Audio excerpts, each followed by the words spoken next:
Hola, muy buenas tardes a todos. Esta semana, como comentábamos ayer, porque a lo mejor alguno repite sesión, esta semana es una semana muy especial porque hemos convocado dos webinars seguidos. Que tienen una misma temática. Hemos querido ahondar a lo largo de esta semana en temas que tienen que ver con la sostenibilidad.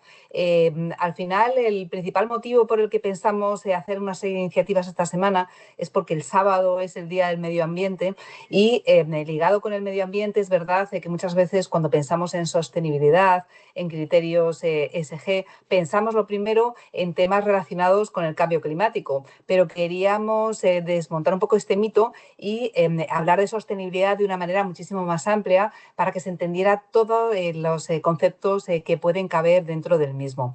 Como digo, a lo largo de esta semana hemos estado haciendo distintas iniciativas. Les invito a que visiten nuestras redes porque hemos estado haciendo vídeos muy interesantes, hemos estado contando con opiniones externas, hemos escrito algunos correos, hemos hecho un glosario que tiene que ver con sostenibilidad y pues queríamos también poner la guinda con estos dos seminarios que tuvieron lugar ayer y hoy. ¿Qué es lo que queremos contar hoy? Bueno, para empezar, ayer estuvimos abordando la sostenibilidad desde un punto de vista más amplio, cuáles son los retos, cuáles pueden ser las tendencias del futuro, cuáles son los principales retos que se encuentran los gestores a la hora de integrar los criterios de sostenibilidad. Y hoy pues vamos a aterrizarlo más con determinadas estrategias. Pero para empezar, bueno, queríamos ir un poquito al principio y cuando hablamos de inversiones, ¿qué se entiende por sostenibilidad? Y es verdad que hay muchísimos conceptos. Por ejemplo, uno que conocemos bien o que nos suena es ASG, ESG, si lo dijéramos por sus siglas en inglés. A es ambiental, S social y G gobernanza. Son estrategias, cuando estamos hablando de inversiones, son estrategias que se centran en sectores, bueno, como decíamos ahí, que están vinculados a alguna de estas letras. Por ejemplo, cuando hablamos de tema medioambiental, igualmente esta letra tiene dentro muchísimas otras subtemáticas. Consumo energético, contaminación, cambio climático, cómo podemos hacer la gestión de los residuos, cómo podemos hacer para tratar el agua, que es otro de los retos futuros. Cuando nos enfrentamos al reto del medio ambiente, lo hacemos solamente a través de compañías limpias o se puede hacer también de una manera más transversal a través de otras compañías que son necesarias precisamente para ayudar a ese medio ambiente. Cuando hablamos de la S, de social, aquí igualmente tiene cabida muchísimos conceptos: derechos humanos, de explotación infantil, cómo hacen las empresas para integrar los riesgos laborales, temas relativos a conciencia social. Como vemos, es una temática tan amplia que aquí podríamos hablar de muchísimas subtemáticas. Y después gobernanza, cómo se dirige una determinada compañía, cómo es de independiente su consejo, cómo remunera a sus accionistas, si es transparente de cara a la sociedad, cómo es la calidad del equipo directivo. Es decir, que estas tres letras juntas pues es lo que hacen este concepto de ESG que tanto manejamos. Hay otros conceptos, por ejemplo, la ISR, que es la inversión socialmente responsable, que en cierto modo sí que se parece al ESG, pero podríamos decir que va un paso más allá porque lo que hace es eliminar activamente o seleccionar inversiones de acuerdo con unos requisitos concretos que tienen ese trasfondo ético y moral. Cuando hablamos de ESG, en la sesión de ayer, por ejemplo, una de las preguntas que le hacíamos a nuestros invitados es si había cambiado totalmente la manera de pensar de la gente. Hace unos años, cuando se hablaba de criterios socialmente responsables, parecía que esto iba a ser incompatible con tener una rentabilidad, que los criterios financieros y extrafinancieros se tenía que elegir uno u otro. Y todo lo contrario, ahora mismo la opinión mayoritaria es que muchas veces la inversión socialmente responsable va muy unida a esa rentabilidad. Y yo creo que es otra de las ideas que vamos a intentar apuntar en el día de hoy. ¿Quién nos acompaña? Pues lo que hemos querido es abordar la sostenibilidad tal vez desde otros focos un poco distintos a los que tradicionalmente tenemos en la cabeza. Entonces vamos a contar hoy con Javier Abaituab, que es gestor de Singular AM, y con Ana Rosa Castro, directora del área de negocio de gestión patrimonial y asesoramiento de Nordea, que tiene un cargo mucho más largo que Javier, pero los dos son igual de importantes, y vamos a tratar dos estrategias que están muy relacionadas con la sostenibilidad. A continuación, bueno, aquí siempre os comentamos que tenéis un pequeño código QR para que nos digáis si estas temáticas os resultan de interés o si nos queréis hacer cualquier tipo de comentario. Posteriormente, nosotros nos comprometemos siempre a leer todas las sugerencias e intentar cumplir pues, con aquello que nos decís en la medida de nuestras posibilidades. Y ya, pues sin más, lo que voy a hacer es dar paso a mi compañero Javier, que nos va a comentar la primera de estas estrategias. Así que, Javier, muchísimas gracias por estar hoy con nosotros y todo tuyo. ¿Qué tal, Vicky? Muchas gracias por la fantástica introducción y muy buenas tardes a todos. Bueno, nosotros la estrategia que venimos implementando desde nuestra casa, desde Singular Asset Management del grupo Singular Bank, reside en tres pilares fundamentales. El primero de ellos sería la responsabilidad, el segundo la prudencia y el tercero la rentabilidad. Iremos viendo un poco cada uno de ellos, pero me gustaría enfocarnos mucho en el tema responsable. Nosotros la parte de la responsabilidad nos apoyamos muy seriamente en lo que sería la doctrina social de la Iglesia, donde también se abordan los temas ESG, de medio ambiente, social y gobernanza, que los veremos a continuación. Luego tendríamos la parte de la prudencia. Desde luego que en este tipo de fondos nosotros no somos partidarios de ponernos a comprar bolsa como unos cosacos. Siempre nos han dicho, no, oiga, pero es que ustedes están muy bajitos de bolsa cuando el mercado puede estar corriendo un poco más rápido. Pero nosotros tenemos dos premisas en este tipo de estrategia, que es preservar / proteger, dependiendo de cómo cada uno lo quiera ver, el patrimonio de nuestros partícipes y sobre todo evitar la volatilidad. Es decir, evitar la volatilidad equivale a evitar completamente el riesgo. Y bueno, por último, pues no podríamos perder el foco de que en este tipo de estrategias lo que se busca es un retorno que vaya batiendo inflación para nuestros partícipes, con lo cual, pues ahí que tengamos la última premisa, que sería una estrategia rentable. No sé si me puedes pasar a la siguiente diapositiva, por favor, Vicky. Perfecto, gracias. Pues nosotros, ¿cómo invertimos acorde a la doctrina social de la Iglesia? Pues lo hacemos guiándonos de la mano del Mesuram Bonam, de la buena medida, que es una carta que se escribió en el año 2022, donde se dictan una serie de criterios que todos aquellos inversores católicos tienen que seguir para ir invirtiendo acorde en correlación completa con la Iglesia, con la Iglesia Católica. Pasamos a la siguiente, por favor. Entonces, ¿qué serie de criterios tendríamos? En primer lugar, tendríamos estos criterios excluyentes. Entonces, criterios excluyentes, compañías en las que nosotros no podemos abordar nuestra estrategia. Es decir, compañías que tengan algún tipo de relación, tanto directa o indirecta, aborto, fuera, anticonceptivos, fuera, el tema de las células madre, fuera. Es decir, eso abordaría un punto principal, que sería la santidad de la vida humana. El segundo pilar fundamental sería el respeto y la dignidad intrínseca de la vida. Exposición directa al tema armamento, no lo podríamos tener. Indirectamente, hasta un 5%. Pues, por ejemplo, este caso sería bancos. Un banco que se puede dedicar a financiar una emisión que tenga Mercedes, porque Mercedes indirectamente, dentro de sus revenues, por ponerles un ejemplo a todos ustedes, pues dedica una parte de su producción anual al tema del carro de combate. Pues evidentemente aquí, aplicando la lógica y sobre todo también lo que nos dicta el Mesuram Bonam, pues sí que lo podríamos meter. Luego, experimentación con animales, ahí somos completamente, cero patatero. Cero patatero, hemos dejado de comprar compañías que nos gustaban mucho, que por fundamentales entraban divinamente, eran muy sencillas, muy defensivas, es decir, nos venían muy bien a ese tipo de estrategias, pero al final, pues, si toca algún tipo de criterios, en este caso del tema de la experimentación animal, no lo podríamos meter. Pena capital, por supuesto que nada, y paraísos fiscales, cero patatero. Pasamos a la siguiente, por favor. Tercer pilar del Mesuram Bonam, patrones que conducen a la adicción y al abuso. Pues tendríamos el entretenimiento adulto directamente cero, indirectamente un 5%. Y esto indirectamente, ¿cómo lo podríamos ver para que todos ustedes lo entiendan? Pues en el caso de Telefónica. Es un caso que lo hemos explicado 100.000 veces, pero para que todos ustedes lo entiendan, pues Telefónica tiene una de sus ramas que se llama Movistar, y a lo mejor hay una parte de entretenimiento adulto, pues antiguamente un canal que aún subía, que eso sí que les genera unas ventas, pero como siempre, por supuesto, en este caso va a estar más que sobra por debajo del 5%, pues sí que lo podríamos meter.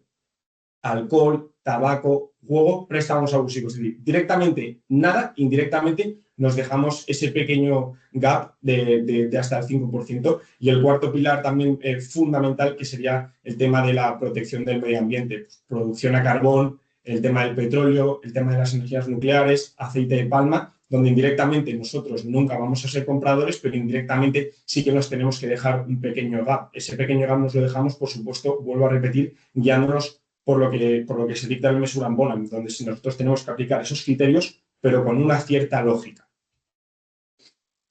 Pasamos a la siguiente, por favor. Y luego tendríamos el tema de los criterios valorativos, que serían pues, los criterios sociales, medioambientales y gobernanza.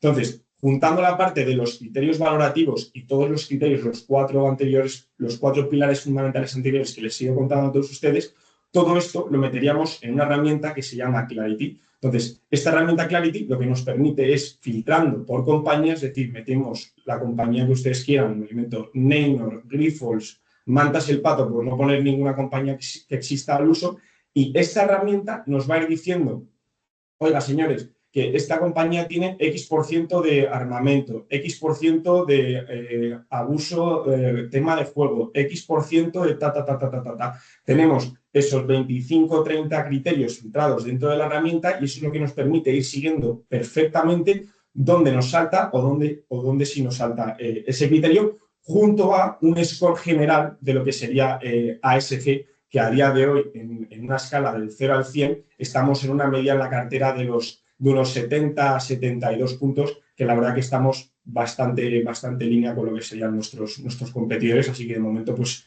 estamos muy contentos. Pasamos a la siguiente, por favor.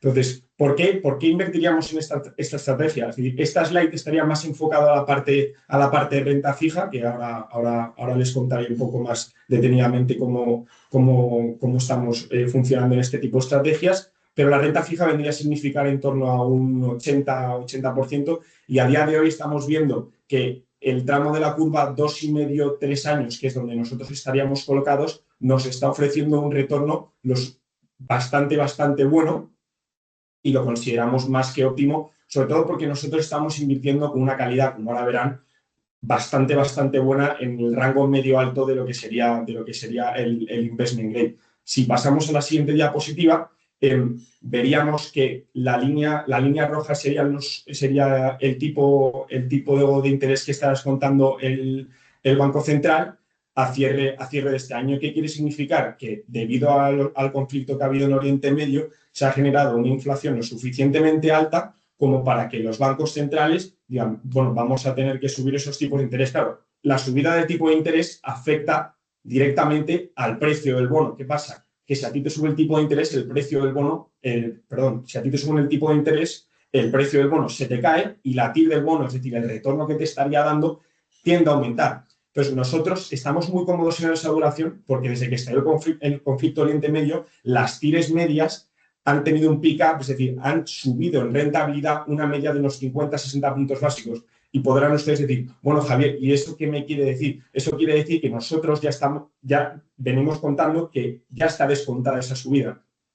Al estar descontada esa subida, si los bancos centrales se deciden quedar donde están, perfecto. Y si suben, nosotros ya lo tendríamos descontado, con lo cual la valoración de nuestra cartera de renta fija no tendría por qué deteriorarse. Pasamos a la siguiente, por favor. Y desde el punto de vista de riesgo-retorno, nosotros estaríamos posicionados en esta línea, que no sé si se ve, en los ejes de volatilidades del 4% y retorno esperado a 12 meses del 3,7, 3,8, que desde el punto de vista de retorno ajustado por riesgo, pues nos parece que es a día de hoy idóneo. Y vuelvo a repetir, más sobre todo para una estrategia como la que les estoy contando a ustedes, donde lo que queremos es prudencia, preservar capital y poco riesgo. Pasamos a la siguiente, por favor. ¿Cómo tenemos distribuida nuestra estrategia? Pues aquí lo que manda primordialmente, que es lo que les he comentado antes, sería la renta fija. Si se fijan en el quesito de la izquierda de la slide, tendrían el color granate, que sería la renta fija privada, que pesa un 70%, un 67%, y luego la parte naranjita, que sería la renta fija pública. Todo ello pues te suma un total de 76 puntos en nuestra cartera, que la verdad que está bastante bien. ¿Qué diferencia tendríamos entre lo que es la renta fija pública y la renta fija privada? Pues la renta fija pública serían aquellos gobiernos o supranacionales que emiten deuda, mientras que la renta fija privada pues serían compañías al uso, corporates como Iberdrola, Endesa, etc., que emiten deuda y nosotros acudimos al mercado a comprarse. Y luego tendríamos una pequeña parte que sería la renta variable. Nosotros la renta variable lo que hacemos la cubrimos con estrategias de put spread, que lo que nos hace es que nos disminuye la exposición neta al 16%. Y luego la parte de la derecha tendríamos la distribución por divisas, donde mayoritariamente pues, tendríamos un peso muy fuerte en los dólares, en los euros. En los dólares tendríamos 26 puntos y luego en libras también tendríamos 7. Y luego, pues por diversificar un poco, tenemos también posición en la parte de los francos suizos, yenes, dólar canadiense y dólar australiano. Y otra pregunta que también nos han hecho mucho muy al hilo de todo lo que pasó el año pasado con Liberation Day, cuánto se depreció el dólar y demás, es, oiga, pero es que ustedes tienen un 26, un 27% de la cartera en dólares. Claro, entonces, nosotros lo que fuimos haciendo el año pasado progresivamente fue cubrir esa exposición a dólares con la compra de futuros de eurodólar, que si se fijan debajo en el quesito de la derecha, en el pie de página pone que la exposición neta a dólar es del 11%, con lo cual eso el año pasado pues, nos vino fantásticamente bien por cuando ese dólar puñetero, como yo le llamo pronto y mal dicho, pues pasó de esa zona del 1,04 hasta casi tocar picos del 1,20, pues que eso al fin y al cabo acaba detrayendo mucha rentabilidad y a este tipo de estrategias pues en un año lo parte completamente en dos. Pasamos y esta sería pues una de las 3 instantáneas que les he traído para la parte de renta fija. Tampoco quiero que se enreden mucho en la parte de las líneas y las columnas que hay ahí. Muy sencillo, tendríamos el emisor, vencimiento, la duración, el rating, donde se viene a representar la calidad de las emisiones que nosotros estamos comprando y que nosotros tenemos en la cartera. Esto está secundado por la agencia Standard & Poor's, junto a la de Fitch y la de Moody's. En este caso nosotros tenemos la Standard & Poor's, pues nos viene a respaldar poniendo una nota a las emisiones de estas compañías, donde viene a demostrar o a enseñar la solvencia que tendrían todos estos emisores en el caso de que haya un momento de estrés para poder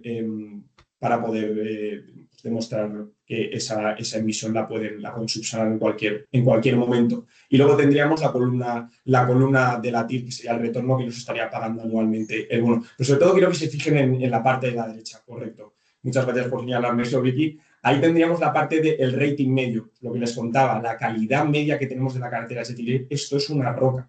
Nosotros por folleto podemos comprar bonos de peor calidad, pero no nos interesa, porque vuelvo a decir, no queremos riesgo, queremos volatilidad la menos posible. Y cuando hay un conflicto de promedio o cuando hay un Liberation Day o cuando hay algún momento de estos de estrés en los mercados, este tipo de bonos, este tipo de estrategias, estas carteras son las que menos volatilidad tienen. Como les digo, ¿podríamos comprar mucha peor calidad? Por supuesto, pero desde luego que ahí nos exponemos a que la cartera vaya haciendo así, que eso es lo que nosotros no queremos. Y con una TIR media del 3,65%, que es un retorno anual fantástico, para una duración media que ya les contaba antes de unos 2 años y medio.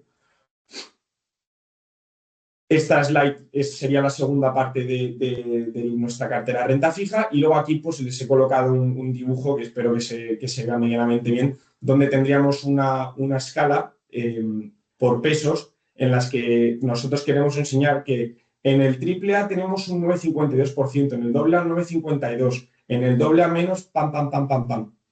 Es decir, toda nuestra cartera de renta fija la tenemos comprada en la parte de investment grade, pero si hacemos la media ponderada de toda ella, pues tendríamos una nota media de A-. Y en la parte de abajo tendríamos la distribución por emisor, que serían los corporativos y los supranacionales, donde pues en este caso el corporativo nos estaría dando un extra de TIR y por tema de rating y todas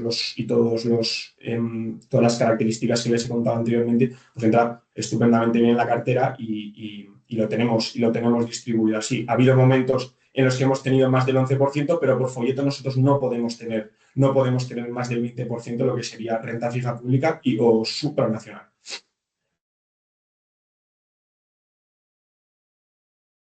Bueno, y aquí tendríamos la distribución de la estrategia por geografía y por sector. pues prima, por supuesto, lo que sería Europa, Estados Unidos.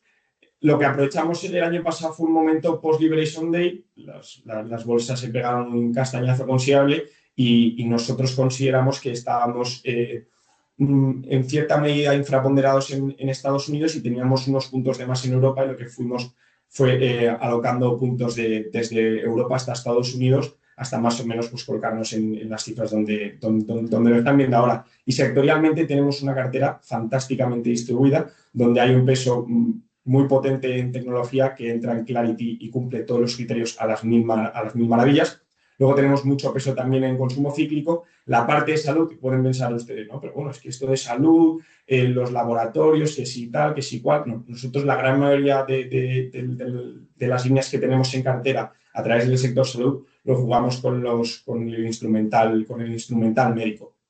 Y luego tendríamos pues, otro peso en financieras, consumos estables, utilities y más. Es decir, teníamos una cartera de renta variable pues muy diversificada sectorialmente. Muy diversificada sectorialmente, sí.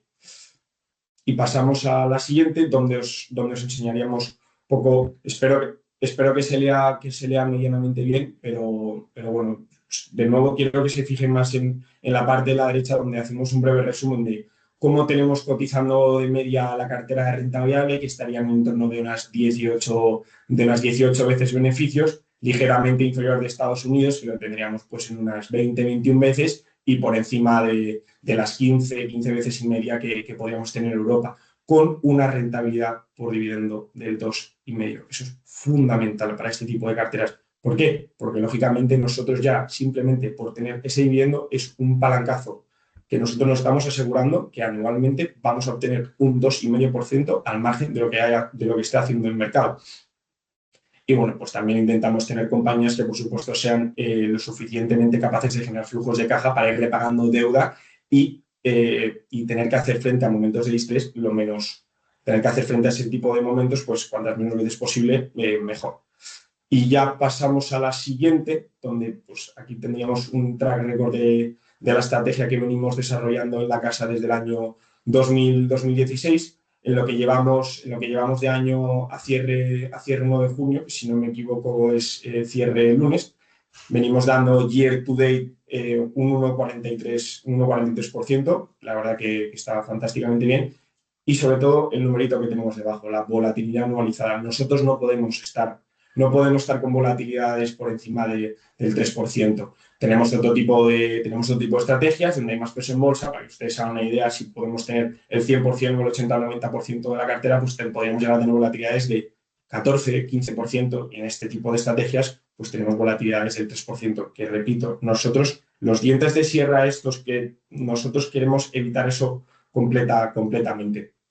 Y luego, por último, pues tendríamos aquí las rentabilidades de esta estrategia que hemos venido dando desde el comienzo de 2016, en la que, bueno, pues por comentar un poco, por supuesto, a mí me llamaría la atención también fue pues ese 2022. ¿Y eso qué quiere decir? No, oiga, pues ustedes son muy conservadores, muy prudentes, No, claro, pero ¿qué pasa? Que cuando a ti te suben los tipos de interés y te pillan largo de duración, pues la valoración de tu cartera, en este caso, se mata. Tú puedes tener el 70 al 80% de tu cartera en renta fija, pero si, repito, te coge la duración y te suben 1 punto, 2 puntos los tipos de interés, ese año te parten dos. Pero bueno, al fin y al cabo, pues hemos tardado casi 3 años en recuperar el piñazo que nos pegamos en 2022, pero bueno, a día de hoy esta sería un poco la estrategia que venimos desarrollando aquí en la casa. No sé, Vicky, si la parte de preguntas, bueno esta es la herramienta de Clarity que les he contado antes, un universo fantástico que te cubre más de 30.000 compañías, que a día de hoy esto no hay que actualizarlo porque está en torno a unas 36-37.000 compañías y te va sacando pues, la nota media que tienen de score SG, pues, de social, de gobernanza y tal, y como les decía antes, nos va sacando exactamente todos y cada uno de los criterios en los que incumpliría, por ende no lo podríamos tener en la cartera. Entonces, dicho esto, Vicky o Samuel o... No, perfecto, perfecto, ha quedado súper claro. Me quedo con esta porque explicar un poco a los oyentes que una de las dificultades que tenemos cuando nos centramos en una estrategia sostenible es cómo lo medimos, porque las empresas pueden decir, yo soy muy sostenible, pero de alguna manera tiene que haber un sistema de medición. Y obviamente, imaginemos un gestor que tiene que integrar compañías dentro de su cartera y además tiene que hacer un análisis tan, tan exhaustivo como para decidir si efectivamente se cumplen todos los criterios de sostenibilidad. Entonces hay algunos proveedores porque son muy útiles, porque ya hacen ese filtro previo y nos dicen si efectivamente están cumpliendo con esas 3 letras que veíamos al principio. Pues muchísimas gracias, Javier, y ahora lo que vamos a hacer es dar un vuelco total y nos vamos a ir hacia otra de las estrategias que quedan incluidos dentro de los criterios de sostenibilidad, que es todo lo que tiene que ver con inversión en cambio climático, y le doy paso a Ana Rosa, que nos va a contar un poco más sobre esta estrategia. Hola, muy buenas a todos y muchas gracias, Victoria, por invitarnos a este webinar. Muy interesante la presentación de Javier. Yo ahora cambio un poco de tercio para hablar de inversión en cambio climático. En concreto, explicar al principio un poco, comenzar contando por qué nosotros hablamos en Nordea pues de cambio climático, ¿no? Yo creo que si pasas, Victoria, a la siguiente diapositiva. Lo que quería mostrar es justamente esto, ¿no? Hablamos de cambio climático en Nordea porque llevamos ya muchos años gestionando ese tipo de estrategias. Nosotros comenzamos en el año 2008 lanzando una estrategia de cambio climático, en un año 2008, donde no se hablaba tanto de cambio climático como se ha hablado en los últimos años o se puede hablar en el momento actual. Desde ahí tenemos el mismo equipo gestor gestionando esta estrategia, no ha habido cambios en el equipo de gestión y hemos ido lanzando otro tipo de estrategias dentro de lo que sería el cambio climático, pues desde una inversión, una estrategia de impacto, una estrategia climática de transición, pues digamos que ayudando a aquellas compañías que tienen mayor contaminación a que sean menos contaminantes y que hagan un cambio en su modelo de producción. Y por otro lado, pues de esos 18 años desarrollando, como bien ha dicho Victoria antes, pues muchos reportes internos que puedan demostrar y que puedan explicar un poco cómo hacemos esa inversión sostenible en las distintas estrategias que gestionamos dentro de la casa, ¿no? Porque al final es justamente lo que ella decía, ¿no? Es muy fácil decirlo, pero todo hay que demostrarlo con datos y con porcentajes y un poco mostrar cómo está hecha la cartera. Y al final esa es la importancia de este tipo de inversiones. Si pasamos a la siguiente diapositiva, yo quería darle un enfoque a esta presentación en cuanto a cambio climático, algo distinta. Y digo algo distinta porque cuando pensamos en cambio climático quizá nos vamos a otro tipo se nos viene a la mente otro tipo de cosas, pero es verdad que hoy en día hablar de cambio climático sin hablar de energía para nosotros es algo complicado, ¿no? Porque al final la energía es algo que nos está condicionando a las compañías y a cada uno de nosotros, nos está condicionando en cuanto consumimos y en su precio, evidentemente, y está condicionando también el crecimiento de esas compañías. Sobre todo si miramos la diapositiva siguiente, creo que es claramente lo que muestra es de lo que venimos hablando últimamente más, que es el precio del petróleo, ¿no? Aquí muestro una diapositiva que muestra en los últimos 20 años la evolución del precio del petróleo, ¿no? Hemos visto distintos momentos o periodos, podemos ver cómo, bueno, pues en el año 2008, crisis económica, vemos un poco, a pesar de los recortes de la producción de la OPE, pues vemos dónde se puso un poco el precio del petróleo, ¿no? Prácticamente 140, 130 dólares el barril. Luego vemos cómo llegó otro tipo de impacto en ese periodo del año 2010, 2011, sobre todo, pues la primavera árabe, donde una interrupción de suministro en Libia pues produjo también o situó al petróleo con un elevado precio, ¿no? Después vimos una mayor normalización con un petróleo en torno a, bueno, pues 40, 60 dólares el barril. Y hemos visto distintos periodos. En el COVID lo que vimos principalmente es una falta de demanda de energía y principalmente lo que vemos ahí es una caída del precio del petróleo bastante significativa, ¿no? Y ya no solo eso, sino que si nos vamos a ver hechos más recientes, pues tenemos un 2022 donde vimos cómo el conflicto entre Rusia y Ucrania pues, nos hizo ver, yo creo que fue un cambio estructural un poco para darnos cuenta de que la dependencia energética es un problema muy grave y tenemos que poner solución a ella y un poco ver pues, el impacto que ha tenido en distintos aspectos, como en ellos pues, el precio del petróleo, ¿no? Cosa que también tenemos en el momento actual, ¿no? Con este conflicto geopolítico que tenemos en Irán, pues hemos vuelto a ver o estamos volviendo a ver un petróleo en un precio bastante elevado, en torno a 100 o por encima de 100 dólares el barril, ¿no? Dicho todo esto, ¿qué es lo que vemos en esta diapositiva? Muchísima volatilidad en el precio del petróleo. Dicho todo esto, si me lo llevo también a la siguiente diapositiva, yo creo que lo que muestra claramente es no solo el precio del petróleo es muy volátil, estamos viendo que no podemos depender claramente de su fluctuación para ver cómo la compañía puede fluctuar o no, pero sí que es importante ver que el consumo de combustibles fósiles, si miramos el consumo mundial de energía, pues sigue siendo el mayor, ¿no? Estamos hablando de que el consumo de combustibles fósiles es de un 80% si miramos todo el cómputo total. En comparación, pues, que si miramos una, digamos, utilización de energía nuclear está en torno a un 4% y energías renovables tan solo en el 15%. Por tanto, todavía dependemos mucho de esa gran demanda que hay en combustibles fósiles. Justamente decir aquí, lo que tiene esto como importante es que tiene mucho riesgo, porque al final tenemos unos riesgos de choques geopolíticos o riesgos de suministro, pues que ya hemos visto que históricamente se han dado y que pueden seguir dándose, que evidentemente pueden impactar mucho a la economía y mucho a ciertas compañías que estén muy expuestas a este tipo de combustible.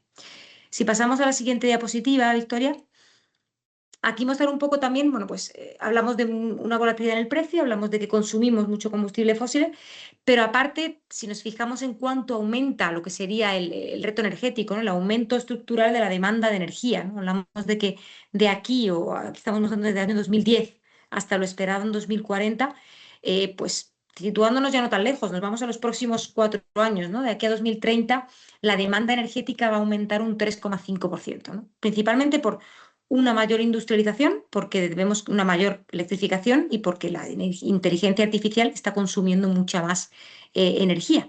Y claramente eso tiene un impacto y estamos aumentando en gran medida esa demanda energética. Si vamos a la siguiente diapositiva, Victoria, a la siguiente, perdón. Aquí lo que quiero mostrar es justamente cómo en una estrategia que tenemos en la casa de cambio climático, nuestra estrategia Global Climate and Environment, estamos situándonos o posicionando actualmente este tipo de estrategia, ¿no? Pues principalmente lo que estamos viendo es, hay un problema con la energía y lo que queremos es que hay mucha compañía que está proporcionando bienes o materiales o servicios en este momento para poder ser más eficiente y consumir menos energía. Y aquí el problema principal que vemos es donde situamos la cartera, que es eficiencia energética y redes eléctricas, donde creemos que hay un mayor crecimiento y una mayor dependencia en el momento actual. En concreto, aquí veis una parte de esta diapositiva en 2026, lo que digo es, tenemos 3 puntos principales donde yo quiero centrar esta presentación. Por un lado, una inteligencia artificial mucho más sostenible, y ahí es donde estamos viendo oportunidad de inversión. Por otro lado, una red inteligente que sea capaz de progresar dando servicio de una forma mucho más eficiente y menos costosa. Y por otro lado, una automatización que permita ser mucho más eficiente también y menos costosa, ¿no? Que es lo importante. Si pasamos a la siguiente diapositiva, Victoria, vemos justamente eso, ¿no? Actualmente yo hablaba de una mayor demanda de energía. Aquí lo que estamos viendo es el consumo eléctrico de los centros de datos de 2020 a 2035. Lo que podemos ver es lo esperado. Actualmente se espera que del nivel actual que tenemos en un año 2024-2025 a lo que se espera que se llegue en un año 2035, hablamos de un aumento del 150% de consumo eléctrico por parte de los centros de datos. Principalmente porque todos sabemos consumen mucha energía, pero también, como podemos ver en la parte derecha de esta diapositiva, lo que estamos viendo es que la interacción con inteligencia artificial está aumentando exponencialmente. Estamos viendo cómo se espera, bueno, pues desde lo que es el lanzamiento del OpenIA en 2000, hablamos en 2024, hasta el momento esperado de aquí a finales de este año, estamos viendo que hay un aumento del 15% de uso de inteligencia artificial. Por tanto, no un 15%, perdón, 15 veces más de lo que se venía usando en diciembre de 2024. Por tanto, estamos hablando de que es una recurrencia muy importante y está multiplicando el uso de esta inteligencia artificial. Si pasamos a la siguiente diapositiva, yo estoy hablando mucho aquí del problema, ¿no? Problema de precio del petróleo elevado, problema de un mayor consumo energético, problema de que estamos usando mucha inteligencia artificial y eso conlleva mucho consumo de energía, pero no todo es un problema. Ese problema también puede ser una ventaja o una oportunidad. Y justamente aquí es donde vemos una oportunidad, en la parte de la eficiencia de la inteligencia artificial. Aquí lo que muestro son 2 tipos de chips, ¿no? Por un lado está el GPU y por otro lado ASICs. Y aquí no me voy a dilatar mucho en explicarlo con términos más específicos, sino comentar claramente. Lo que veníamos viendo es, se venía dando un uso muy grande de GPU, que vendría a ser como una navaja suiza, si hago un símil, porque claramente es un chip mucho más flexible que me ayuda a hacer muchas tareas.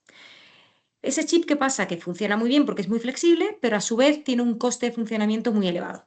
Cosa que si nos fijamos en los ASIC, lo que estamos viendo es un chip creado para una sola tarea, pero mucho más específico y mucho más eficiente para esa tarea. De hecho, ya no solo eso, sino que además es mucho más eficiente en costes. Consume un 80% menos de lo que me consume un chip de GPU. Y eso es lo que estamos viendo que compañías como las que veis a la derecha de esta diapositiva están haciendo en el momento actual y se están aprovechando un poco de cómo proveer al mercado de este tipo de soluciones. Por tanto, aquí lo que vemos es una mayor rentabilidad en cuanto a de eficiencia o en cuanto a reducción de costes para las compañías y empresas como Broadcom que están desarrollando chips pues, para un Google, para un Amazon, para que no tengan que depender tanto, por ejemplo, del servicio que históricamente le han venido dando un Nvidia, ¿no? Eso por un lado. Y por otro lado, pues tenemos Arista, ¿no? Pues al final podemos tener mucha inteligencia artificial, pero si la interconexión entre datos es lenta o no funciona, no sirve de nada, ¿no? Y por tanto ahí tenemos empresas como Arista que están justo trabajando en esa conectividad de los datos que sea mucho más eficiente y menos costosa. Si vamos a la siguiente diapositiva, justo aquí he hablado un poco de la inteligencia artificial y de la eficiencia en inteligencia artificial, que son compañías que he nombrado anteriormente. Pero si hablamos un poco de las redes eléctricas, claramente lo que está ocurriendo es que estamos creciendo a un nivel muy fuerte y una innovación muy desarrollada en la parte de inteligencia artificial, pero tenemos una red eléctrica que no está todavía soportando eso. Estamos teniendo unos datos, una inteligencia artificial del siglo XXI con una red todavía del siglo XX. Por tanto, ahí tenemos que invertir en compañías que justamente proporcionen mucha más eficiencia en ese tipo de suministro de inteligencia artificial. Y ahí vemos un tipo de inversión de una forma más global. Y es justamente lo que tengo en la siguiente diapositiva. Justo. Aquí lo que vemos es que nosotros las redes inteligentes las vemos de una forma global. Lo que decía con esto es que estamos invirtiendo en servicios de infraestructura de redes, por un lado, en operadores de redes, por otro, y en equipamiento de redes, por otro lado. Por tanto, tenemos una diversificación dentro de las redes eléctricas que creo que es bastante importante y que puede tener mucho sentido para una cartera que no sea tan nicho o tan específica en ciertos valores. Estamos invirtiendo en Mastec porque bueno, pues somos conscientes de que claramente lo que está construyendo es dar un sistema de software y de cableado que permita distribuir la red y distribuir todo lo que sería la inteligencia artificial por esa vía. Tenemos una inversión en operadores de redes, como por ejemplo NextEra, que lo que está haciendo es claramente pues, convertir esa energía eólica y proporcionar una mayor eficiencia y menor impacto climático en ese sentido, ¿no? Y luego la parte de equipamiento en redes. Aquí invertimos, pues un ejemplo es, por ejemplo, Prysmian, una empresa italiana que lo que hace es todo el cableado, ya sea por tierra o submarino, para que podamos transmitir esa información, esa conectividad que estamos llevando a cabo de una forma menor costosa y mucho más eficiente, ¿no? Porque, como digo, es tanto a nivel tierra como a nivel marítimo. Si pasamos a la siguiente diapositiva, Victoria.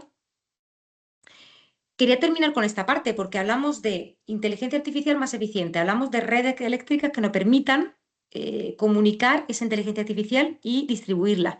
Y por otro lado hablamos de automatización. ¿Por qué? Bueno, pues claramente porque lo que estamos viendo, y esta diapositiva que traigo aquí es el ISM, que lo que me muestra es un poco la producción que estamos viendo en Estados Unidos, y estamos viéndolo desde el año 2002 hasta el año 2026, el momento actual.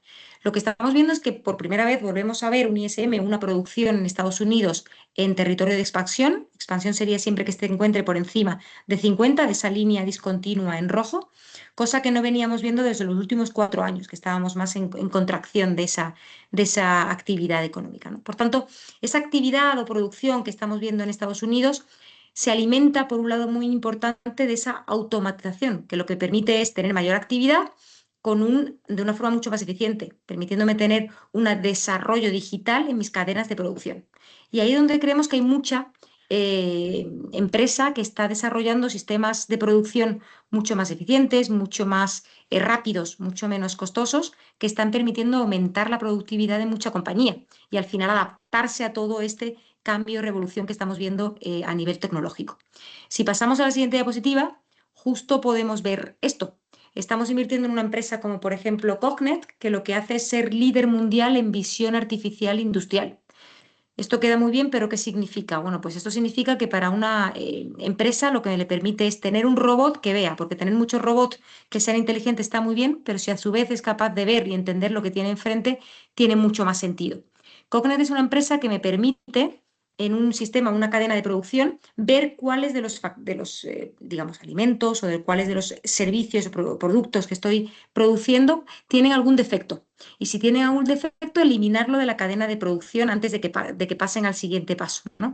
Por tanto, es capaz de reducir el efecto o el defecto de fabricación en un 90%, y ya no solo eso, sino reducir el impacto digamos, sostenible que puedes tener en el medio ambiente. ¿Por qué? Porque está reduciendo un 25% los residuos materiales, porque estoy siendo capaz de detectar un alimento o un material defectuoso antes de que pase a la siguiente fase de la cadena de producción.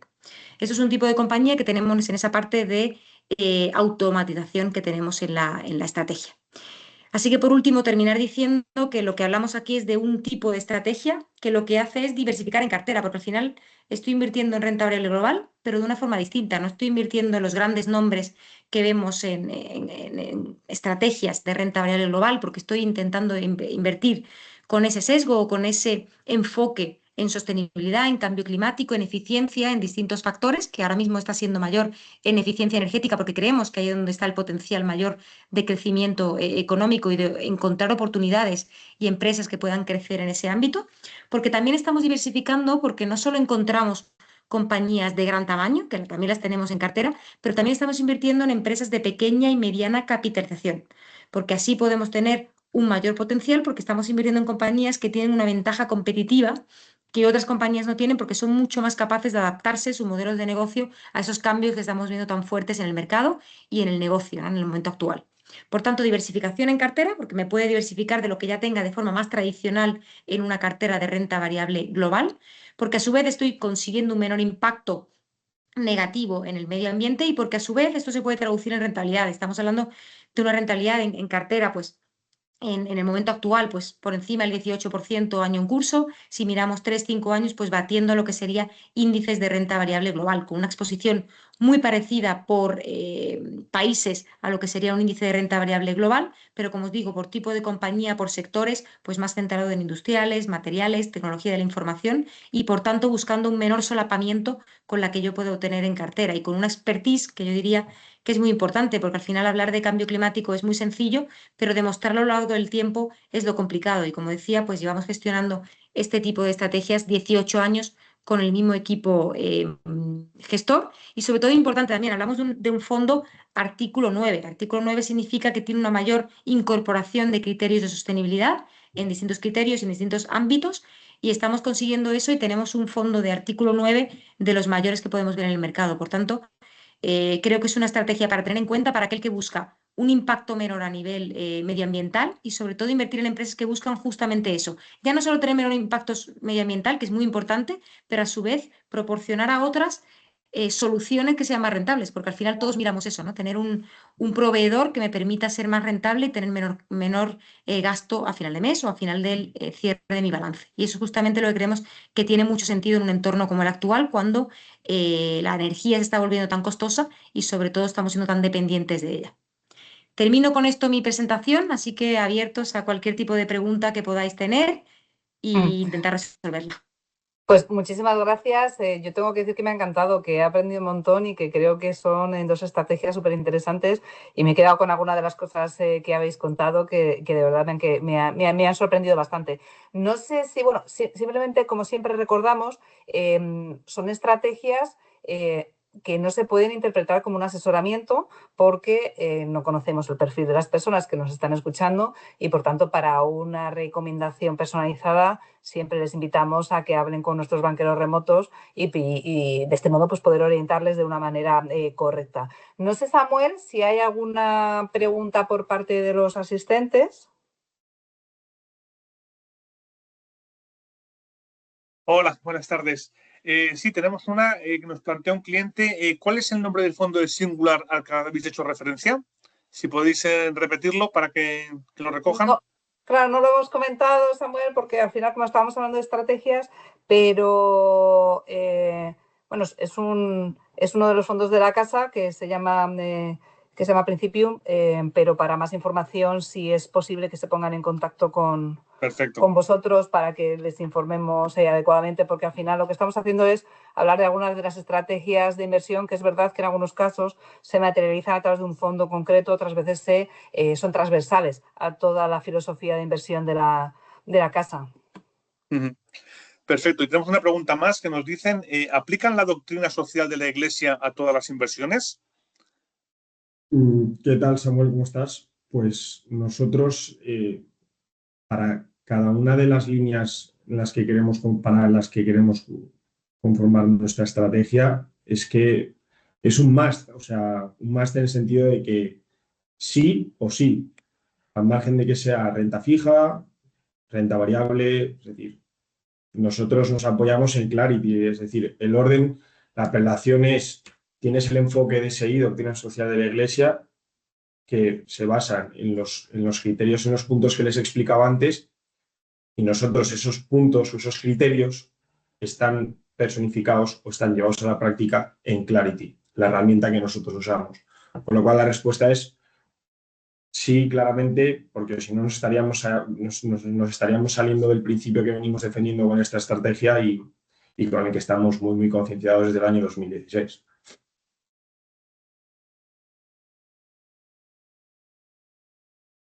Perfecto. Debe estar entrando otra pregunta porque me aparece aquí parpadeante. Entonces vamos a esperar unos segundos a ver si termina de entrar y respondemos a este cliente. Segundos.